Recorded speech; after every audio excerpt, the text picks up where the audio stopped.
Hello everyone, good morning.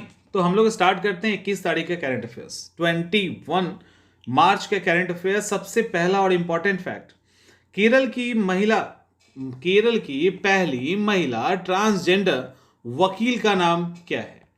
आसू, पद्मा लक्ष्मी, सुरेखा रानी, सुमन Minz. Answer क्या होगा? तो इसका आंसर होगा पद्मा लक्ष्मी। सबसे पहले पद्मा लक्ष्मी कहाँ की हैं? तो पद्मा लक्ष्मी केरल की है, ट्रांसजेंडर वकील है। केरल की पहली ट्रांसजेंडर वकील बनी है, ये ध्यान रखिएगा। ऐसा नहीं है कि ये पहली महिला वकील है ट्रांसजेंडर, ऐसा नहीं है। ये केरल की पहली महिला वकील बनी है, ठीक है।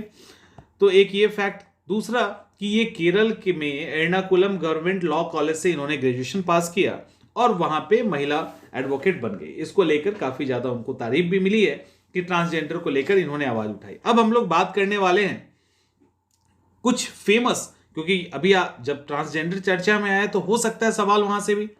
तो हम लोग बात करने वाले हैं जो फेमस 8 ट्रांसजेंडर हैं अभी, जो जिन्होंने अलग अलग फील्ड में मुकाम हासिल किया है। सबसे पहला की बात करें तो वो है सत्यश्री शर्मिला। ये जो आप देख रहे हैं ये सत्यश्री शर्मिला है, भारत की पहली ट्रांसजेंडर वकील।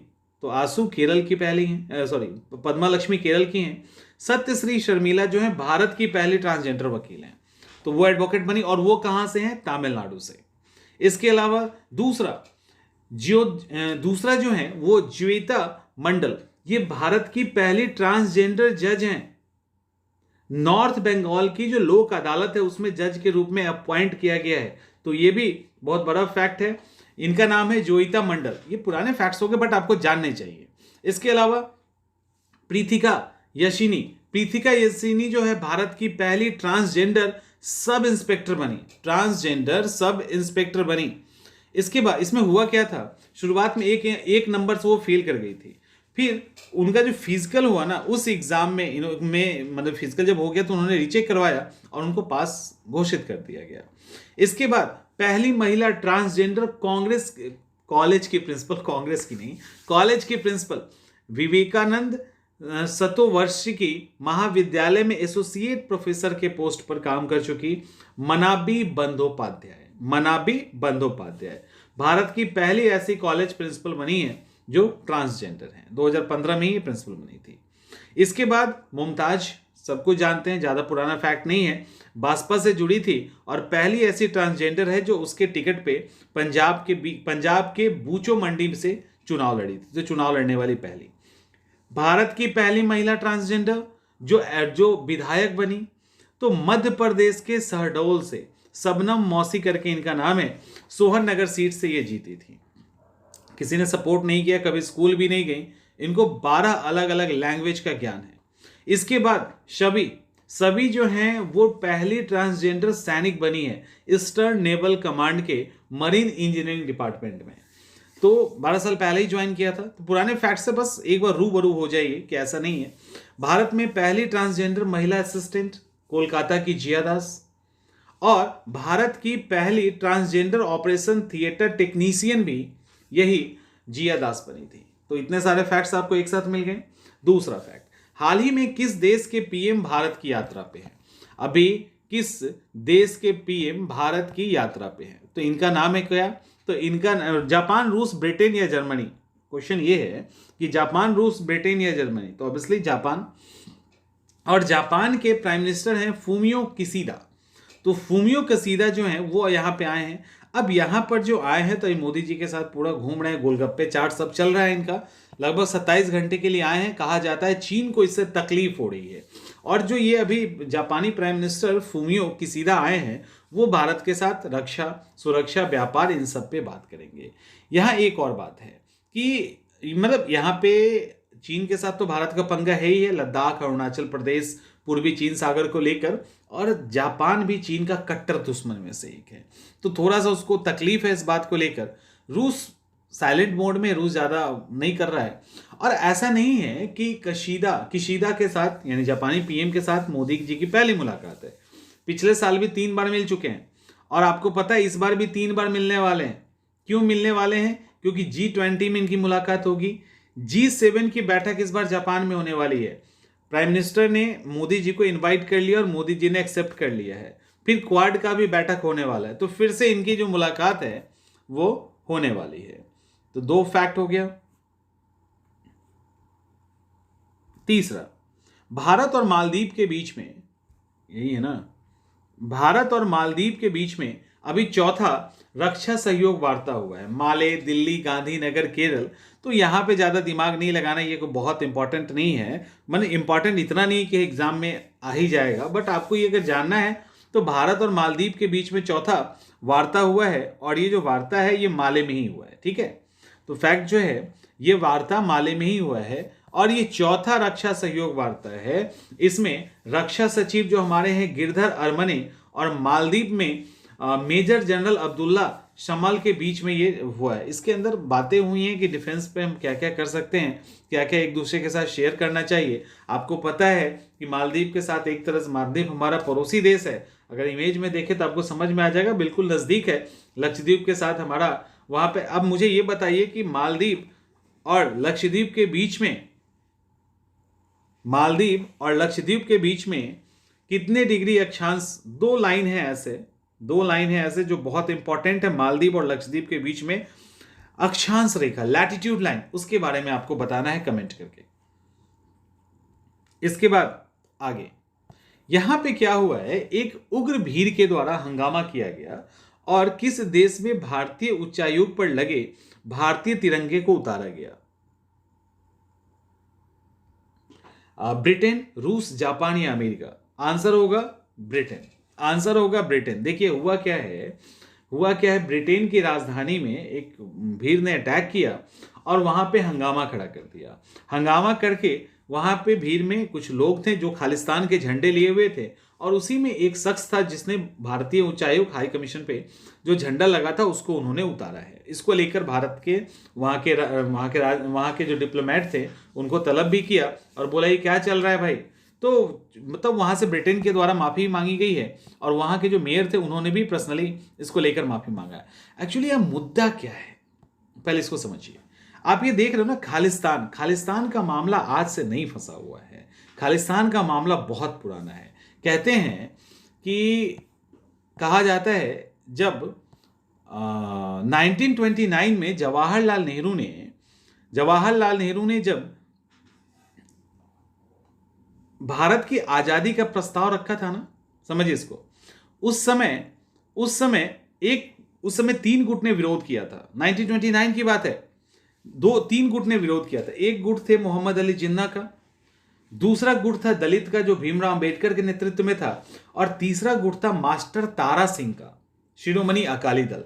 इन सब ने किया था। बाद में क्या हुआ, तारा सिंह ने क्या कहा कि सिख के लिए एक अलग तुम राज्य बना दो, और उसको लेकर जब भारत आजाद हो गया उसके बाद खालिस्तान का चर्चा थी वो बहुत तेज हो गई। अब आपको समझना होगा कि खालिस्तान में ये लोग क्या चाहते हैं। खालिस्तान में ये लोग मतलब ये एक ऐसा इलाका चाहते हैं जो स्पेशली सिखों को के लिए हो। ठीक है, एक ऐसा इलाका चाहते हैं जो सिखों के लिए हो और पंजाब के सिखों के लिए हो। इसके अंदर पंजाब, चंडीगढ़, हरियाणा, हिमाचल प्रदेश, दिल्ली के अलावा सुनिए कितने जगह हैं, पंजाब, चंडीगढ़, हरियाणा, हिमाचल प्रदेश, दिल्ली के अलावा राजस्थान, उत्तराखंड और उत्तर प्रदेश का भी कुछ इलाका चाहिए, उसको मिला के ये खालिस्तान बनाएंगे। ठीक है, खालिस्तान बनाएंगे। आंदोलन लगातार चलता आ रहा है, और ये आंदोलन ब्रिटेन में, कनाडा में भी पहुंच चुका है, अलग अलग देशों में, अमेरिका में भी है। तो एक मतलब बड़े लेवल पे ये आंदोलन लगातार चला रहे हैं। तो खालिस्तान की मांग इनकी है, तो इसको लेकर वहां पे इन्हीं के लोगों ने झंडा को उतार दिया। इसको लेकर बहुत ज्यादा हंगामा हुआ है, और चारों तरफ जो है ना एक मतलब शिकवा शिकायत का दौर स्टार्ट हो गया। इवन ब्रिटेन के जो हाई कमिश्नर थे या ब्रिटेन के जो मेयर थे उनको माफी भी मांगनी पड़ी है। अगला सवाल है कि न्यूजीलैंड के 2 बल्लेबाज हैं, उन्होंने किस देश के खिलाफ टेस्ट के इतिहास में एक ही पारी में दोहरा शतक बनाया। भारत, श्रीलंका, वेस्ट इंडीज या ऑस्ट्रेलिया। तो इसका आंसर होगा श्रीलंका। न्यूजीलैंड के खिलाड़ी हैं, और एक बात ध्यान रखना कि न्यूजीलैंड के लिए ये पहला रिकॉर्ड बना, ऐसा नहीं कि ओवरऑल क्रिकेट के इतिहास का पहला रिकॉर्ड है। न्यूजीलैंड के 2 बल्लेबाज हैं, श्रीलंका के खिलाफ खेलते हुए एक ही टेस्ट की एक ही पारी में दो खिलाड़ी ने दो दो सौ रन बना दिए, बस यही बात है। अब इसमें खिलाड़ी कौन है भाई, तो न्यूजीलैंड के हैं, तो खिलाड़ी हैं केन विलियमसन और हेनरी निकल्स, इन दोनों ने स्कोर बनाया। केन विलियमसन ने 215 रन बनाए और हेनरी निकल्स जो हैं 200 रन बना के अभी खेल ही रहे हैं। अब यहां पर ये कारनामा करने वाली ये 8वीं जोड़ी है, तो ये ध्यान में रखिएगा कि ये पहली जोड़ी है। ये कारनामा करने वाली 8वीं जोड़ी है। पहली जोड़ी कौन था, ब्रैडमैन को याद कर लो। पहली जोड़ी के लिए टेस्ट इतिहास में दोहरा शतक लगाने वाली जो जोड़ी थी वो थी WH पोन्सफोर्ड और DG ब्रैडमैन ने, इन्होंने ही लगाया था। ब्रैडमैन ने 244 रन मारे थे और WH ने 266 रन मारे थे, और ये रिकॉर्ड ऑस्ट्रेलिया की ओर से 5 बार बन चुका है, यानी उसके 5 बार जोड़ीदार खिलाड़ी ने ऐसा किया है। श्रीलंका और पाकिस्तान ने भी 4 बार ये रिकॉर्ड बना चुके हैं। हमारे भारत में VVS लक्ष्मण और गौतम गंभीर भी ये कारनामा कर चुके हैं। ये सब रिकॉर्ड बन चुका है, और वो भी VVS लक्ष्मण का रिकॉर्ड आपको पता है किसके खिलाफ बनता था, तो वही देश है ऑस्ट्रेलिया। तो VVS लक्ष्मण और गौतम गंभीर ने 2008 में ही ऑस्ट्रेलिया के खिलाफ दिल्ली में टेस्ट चल रहा था, और VVS लक्ष्मण ने 200 और गंभीर ने 206 रन की पारी खेल दी थी। तो क्लियर, आगे बढ़ते हैं। आगे है ATP मास्टर्स 1000 का टाइटल जीतने वाले सबसे उम्रदराज, सबसे एजेड खिलाड़ी कौन बन गए। रोहन बोपन्ना, अल्काराज, सानिया मिर्जा, लिएंडर पेस। तो आंसर होगा रोहन बोपन्ना, ज्यादा इसमें दिमाग नहीं लगाना है। एक्चुअली भारत के दिग्गज खिलाड़ी, टेनिस खिलाड़ी अच्छे फेमस हैं। रोहन बोपन्ना ATP मास्टर्स 1000 का टाइटल जीतने वाले दुनिया के सबसे उम्रदराज खिलाड़ी बन गए। दूसरी तरफ स्पेन के कार्लोस अल्कराज, उन्होंने रूस के डेनियल मेदवेदेव, सब जानते हैं डेनियल मेदवेदेव को, उनको हरा दिया और हरा के इंडियन वेल्स मास्टर का सिंगल टाइटल ये जीत चुके हैं। रोहन बोपन्ना का एज कितना है, 43 ईयर। तो रोहन बोपन्ना ने ऑस्ट्रेलियाई जोड़ीदार मैट एब्डेन के साथ मिलकर इस मैच को जीत लिया। फाइनल मैच में नील स्कप्सी और वेस्ले कुलहॉफ की जोड़ी को इन्होंने हरा दिया। तो इतना दिमाग नहीं लगाना, बस काफी है इतना ही। इसके बाद आगे एक अभी ये हुआ क्या, हाल ही में USB ग्रुप ने संकटग्रस्त, यानी काफी ज्यादा प्रॉब्लम से झेल रहे क्रेडिट स्विस, अभी बहुत चर्चा में था, ये बहुत चर्चा में लगातार चल रहा है ना, उसको टेक ओवर कर लिया, पूरी तरह से टेक ओवर कर लिया है। तो ये जो क्रेडिट स्विस है किस देश का बैंक था, Switzerland, Sweden, America, France. Answer होगा स्विट्जरलैंड। देखिए अभी फिनेंशियल संकट से लगातार जूझ रहा था, हंगामा लगातार चल रहा था, तो इसको लेकर वर्ल्ड लेवल पे बहुत सारी बातें चल रही थी। स्विस बैंक यानी स्विट्जरलैंड की बैंक है क्रेडिट स्विस, इसको UBS ठीक है, UBS ग्रुप AG ने पूरे के पूरे 3 बिलियन फ्रैंक देके खरीद लिया है। ठीक है, खरीद लिया है। तो ये मतलब पूरा का पूरा, और इसके लिए अब स्विट्जरलैंड के ऊपर तो आफत था ना, स्विट्जरलैंड ने एक अलग लॉ बना के इसको करने की बात कही। और ये क्रेडिट स्विस जो है ये स्विट्जरलैंड का दूसरा सबसे बड़ा बैंक है, ठीक है, जिसे UBS ग्रुप ने खरीद लिया है। तो ऐसे करके है, और 106 साल पुराना ये क्रेडिट स्विस बैंक के लिए काफी दुर्भाग्यपूर्ण है और चौंकाने वाला है। और ये तीसरा बैंक है, बड़ा बैंक, जो लगातार 10 दिनों के अंदर धराशायी हो चुका है। तो ये सारा फैक्ट है, ठीक है, ये सारा फैक्ट है। अब इसके बाद तो इसमें ज्यादा नहीं सोचना है। इसके बाद अगला है ब्रिटिश कंसल्टेंसी स्काई ट्रैक्स। ये है स्काई ट्रैक्स द्वारा अभी टॉप 100 एयरपोर्ट की सूची जारी की गई है। उसमें भारत उस लिस्ट में सबसे ऊपर कौन है, तो भारत में दिल्ली का इंदिरा गांधी इंटरनेशनल एयरपोर्ट है। अब वो किस स्थान पे है ये आपको बताना है, 20, 15, 36 या 42। आंसर होगा 36।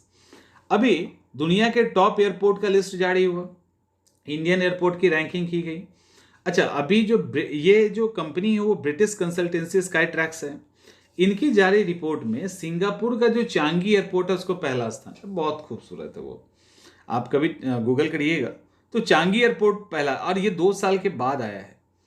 2 साल के बाद फिर से ये टॉप पर आ गया है। अब भारत की बात करें तो टॉप 20 में सब गायब। कहां पे? टॉप 20 में सब गायब, कोई भी नहीं है यहाँ पे। सीधा का सीधा टॉप में 36 में, टॉप 40 में आप कह सकते हो, तो 36 में भारत दिल्ली का एयरपोर्ट है। टॉप की बात करें, पहले की बात कर लेते हैं तो सिंगापुर चांगी एयरपोर्ट, ठीक है, सिंगापुर चांगी एयरपोर्ट। उसके बाद हमद अंतर्राष्ट्रीय हवाई अड्डा कतर दूसरे नंबर पे है। टोक्यो वाला जो है अंतर्राष्ट्रीय हवाई अड्डा जापान का तीसरे नंबर पे है। कोरिया का इंचियोन इंटरनेशनल चौथे नंबर पे। पेरिस का जो चार्ल्स डी गॉल हवाई अड्डा है 5वें नंबर पे। इस्तांबुल 6ठे नंबर पे। ज्यूरिख स्विट्जरलैंड का 8वें नंबर पे। तो ऐसे करके अलग अलग है। भारत का इंदिरा गांधी इंटरनेशनल एयरपोर्ट 36वें स्थान पे है। तो बहुत ज्यादा तीर भाई साहब इन्होंने ही मारा है। दूसरा पोजीशन हैदराबाद एयरपोर्ट ने लिया है। तो ऐसे करके ये सब चल रहा है। तो ये सब फैक्ट्स हैं आपके करंट अफेयर्स के आज के। तो ये काफी है, ठीक है। जितने करंट अफेयर्स आपके लिए होने चाहिए सबको चुन चुन के आपके पास लाए गए। हम लोग सीरीज के अंदर कोई पुराना करंट अफेयर्स नहीं ऐड करेंगे, उस दिन की हुई घटनाओं को ऐड करेंगे। पुराना लाके करंट अफेयर्स भर के उसको लंबा बनाने का कोई मकसद नहीं है। जो सेम डे का करंट अफेयर्स वही होगा, अदरवाइज जो हम अलग तरीके से कवर करेंगे उसके अंदर हम लोग सबको शामिल करेंगे। मिलते हैं अगले वीडियो में।